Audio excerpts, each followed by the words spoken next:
Hi, in this video I simply want to show you how to store the output tray inside of your Epson EcoTank ET-3950 or ET-3958 printer. So I never suggest you push it with your hand since this output is motorized. What you need to do is to go over here on the control panel and press this button with 2 arrows. Just press it once.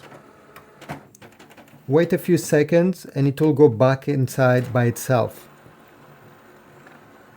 Just like that. Next time you need to print a document, it will go out by itself. Again, don't touch anything. As soon as you launch the print on your phone or your computer, it will come out and the printing will start. And at the end, if you wish to store, well, press back the button and it will go back inside.